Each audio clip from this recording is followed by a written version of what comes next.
काव्या, जिसकी शादी को 5 साल हो गया था, लेकिन काव्या को अभी तक कोई बच्चा नहीं हुआ था। उसकी सासू माँ को अब सब्र नहीं था। उनको लग रहा था कि अब तक 5 साल बीत गया, मेरी बहू माँ नहीं बनी।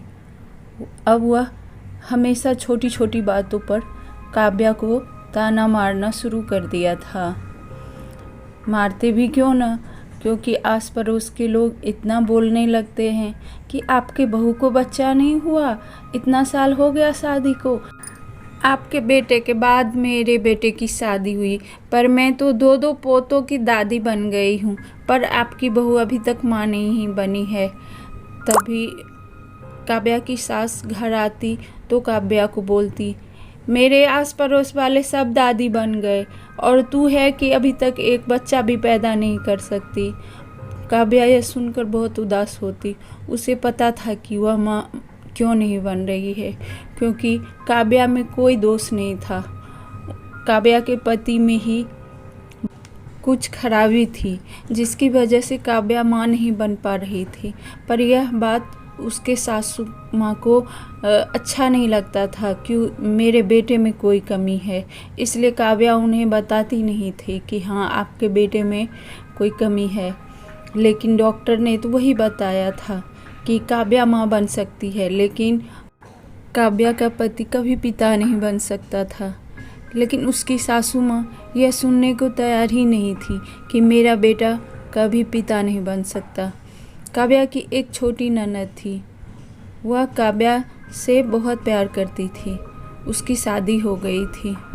काव्या उसको अपनी सारी बातें बताया करती थी कि उसके साथ क्या क्या होता था। काव्या की ननद जब भी आती तो अपनी माँ से कहती, माँ तुम भाभी को क्यों इतना परेशान करती हो, इसमें भाभी की क्या गलती है। भाभी माँ नहीं बन रही है तो कोशिश तो कर ही रही है ना, पर नहीं हो पा रहा है, इसमें भाभी की क्या गलती है। लेकिन उसकी माँ बोलती, मुझे कुछ नहीं पता, मुझे पोता चाहिए तो चाहिए। मैं 1 साल का टाइम देती हूँ काव्या को, अगर वह माँ नहीं बनी तो मैं अपनी बेटे की दूसरी शादी करवा दूँगी। यह सुन काव्या को बहुत दुख हुआ। उसने कहा, माँ जी एक मेरी बात सुनिए ना, हम किसी बच्चे को गोद लेते हैं अनाथ आश्रम से। यह सुनते ही काव्या के सासू का पारा आसमान चढ़ गया। वह कहने लगी, क्या कहा तुमने, हम किसी और के खून को अपने घर लाएंगे? ये कभी नहीं होगा। बस मैं तुम्हें 1 साल का टाइम देती हूँ, अगर इसमें तुमने बच्चा पैदा किया तो ठीक है, नहीं तो मैं अपने बेटे की दूसरी शादी करा दूँगी। तब काव्या ने कहा, माँ जी आप कितनी भी शादी कराएं, पर आपका बेटा कभी पिता नहीं बन सकता। तभी काव्या की सास ने कहा, वह पिता बन सकता है, तू कभी माँ नहीं बन सकती है। मैं शादी करा के बताऊंगी कि मेरा बेटा बाप बन सकता है। यह सब काव्या का पति रवि देखता रहा और अपनी माँ को कुछ नहीं बोलता था कि हाँ ये ऐसे तुम क्यों बात करती हो। काव्या इससे बहुत दुखी होती थी कि रवि को सब पता है कि हमारे साथ क्या हो रहा है, लेकिन वह अपनी माँ से कुछ कहता नहीं। एक दिन वह अपने पति से कहा, ऐसा करो तुम मुझे छोड़ के दूसरी शादी कर ही लो, क्योंकि माँ जी को लगता है कि मेरी वजह से तुम बाप नहीं बन रहे हो या वह दादी नहीं बन रही हैं, तो मुझे लगता है कि तुम्हें शादी कर लेना चाहिए।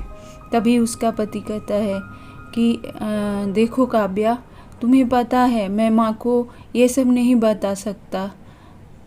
काव्या, तो क्या मैं ये सब सुनती रहूं? मुझे कितना बुरा लगता है, ये तुम्हें समझ में आता है?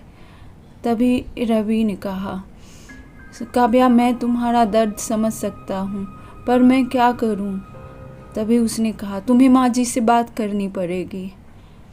इतने में काव्या की ननद आई और अपनी माँ से कहा, माँ मैं अपना बच्चा भाभी को दे दूँगी, तभी तो तुम भाई की दूसरी शादी नहीं कराओगी।